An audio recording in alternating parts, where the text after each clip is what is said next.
here today. I would normally avoid a group like this, but I'm here today because what we're talking about is so important. This week on KSL By the way, Plus. I hope that all of you who aren't wearing masks aren't carrying the Delta variant, because if you are, you could kill me.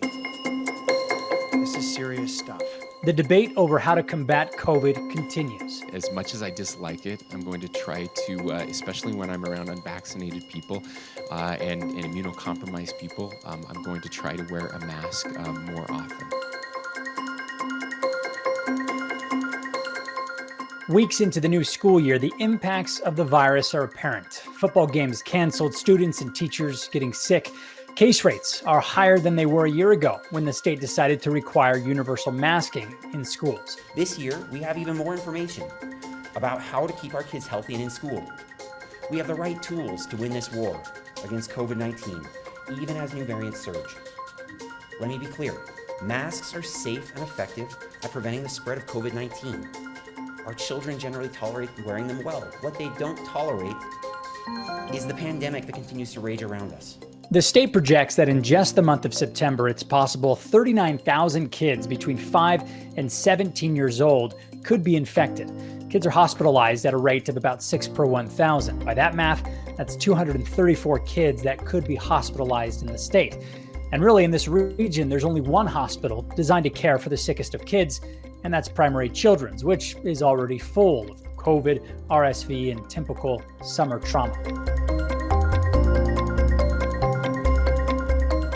I'm terrified. I have not slept great in weeks. There are a couple of things happening right now when it comes to masks in schools. The first, last week, a group of parents filed a lawsuit naming Governor Spencer Cox, Lieutenant Governor Deidre Henderson, Utah Attorney General Sean Reyes, and Salt Lake County as defendants. This is our call to action to protect our children and our community. The plaintiffs include Utah parents who are caregivers of at-risk children and kids with disabilities, along with the nonprofit group Concerned Coalition. They were really making it impossible for our schools to do what they're chartered to do, what they're required to do, what they're constitutionally mandated to do, which was to provide a free and safe education. The lawsuit argues the laws preventing mask mandates violate the Utah Constitution, restricting access to a free, appropriate public education, deprive students of due process and equal protection, and cause harm to vulnerable individuals and families. Some of those words you're going to hear a lot of: free, appropriate public education, or FAPE. Nate Krippis from the Disability Law Center explains. Under both the Rehab Act and the IDEA, and they're different in some ways, but they both have a provision that public education, you have to provide a free and appropriate public education. And so there are provisions of law that kind of just say that they have to provide that. The challenge with something like the IDEA is, a student has an IEP, and that, that's part of ensuring that they are provided that free and appropriate public education, or FAPE. I think now what you have is, school districts are, for students on an IEP, kind of having to make sure that they do have an obligation to provide FAPE at this juncture. That hasn't gone away because of the pandemic or anything. And so if a student for some reason can't return to school because of the lack of a mask, an IEP is going to have to make sure they're going to still have to provide, what supports that student needs to get the FAPE. On a much larger scale, the Federal Department of Education is launching an investigation into 5 states, including Utah, for banning mask mandates, saying it denies students with disabilities access to a free, appropriate public education under the Americans with Disabilities Act. Governor Cox sent a letter to the president of the Department of Education saying the Department of Education signed off on the state's plan in July. Utah's law is different than other states in that it allows local health departments to issue mask mandates. We stand adjourned. Still, the county can overturn a health order like we saw the Salt Lake County Council do in August. But the team at the Disability Law Center are worried about reports that Governor Cox offered to use an executive order to require masks, but school superintendents shut him down. Here's Nate Krippis again. We've been concerned about this, the legislation passed for months now. We've known about it. We knew it was kind of potentially going to have an impact.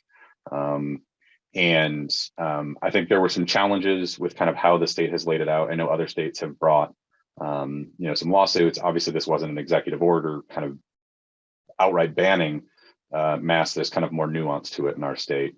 And so it's something we've been looking at for a while and trying to figure out. And I will say that, we had hopes that the Department of Education might look into this for this reason. I think it's certainly a question worth investigating from the federal administration. When I guess it was last week or 2 weeks ago, they announced that they were they had sent a letter to the state saying they were considering, looking into these states with mask bans. I know Utah was one of many states that got a letter on this. And we had some conversations internally, and we thought, well, let's think about whether or not we want to submit something to OCR to kind of explain our perspective on this. And so we had planned to do that. And then yesterday they announced that they were opening an investigation.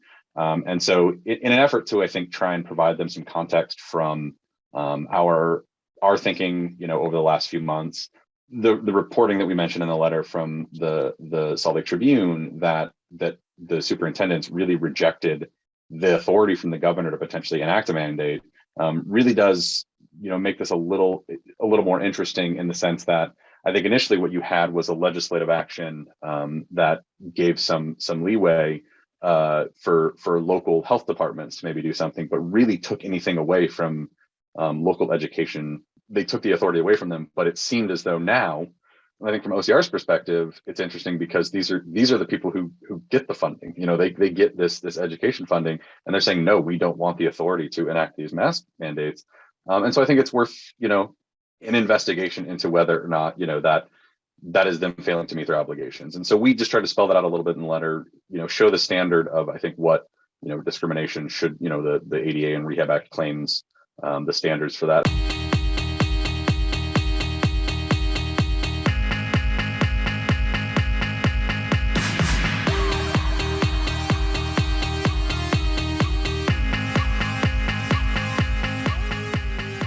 For many families, this isn't just about statutes, case law, and loopholes. My name is Ashley Bates. Thank you all so much for being here. This is about life. I'm here because my child, my 7-year-old, rising second grader, already faced an uphill battle in public education, in having granted to him the rights that are his for a free, appropriate public education, for a free and equal public education. As the virus continues to rage, our schools are missing the safeguards, the very basic risk mitigation strategies that we know help and we know work to minimize spread. I am a disabled single mother. My child is at risk. My child has multiple chronic health conditions, and his healthcare providers have recommended that he not return to school in person until vaccines are readily available, until we've gotten through this impending respiratory season.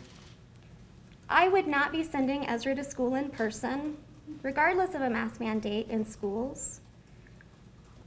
And we have now been waiting about 560 days of our 45-day IEP evaluation with the district that is unable to implement those risk mitigation strategies that would make Ezra's access more equitable, would make it safer. When we can't ensure that therapists and specialists will be masked in district buildings, we can't ensure that Ezra has equitable access to those services that are guaranteed, both by the state of Utah and in federal statute. We've heard a lot about minimizing disruptions to education. We've heard a lot about minimizing upheaval in children's lives. I am here today because it is children like Ezra who are at the most risk and the most vulnerable, who seem to be falling through every crack that has been created by what I view as legislative overreach. when his school district does not have the authority to mandate masks in district buildings, we do not have access.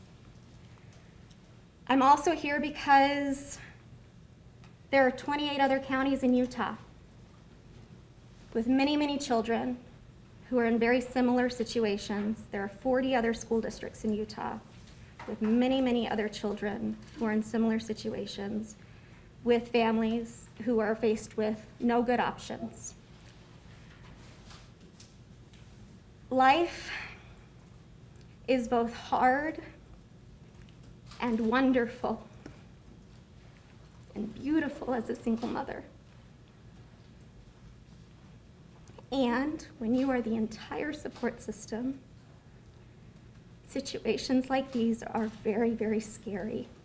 And feeling like you can't rely on those communities, on those systems that are there to ensure safeguards, make it feel like this situation is impossible.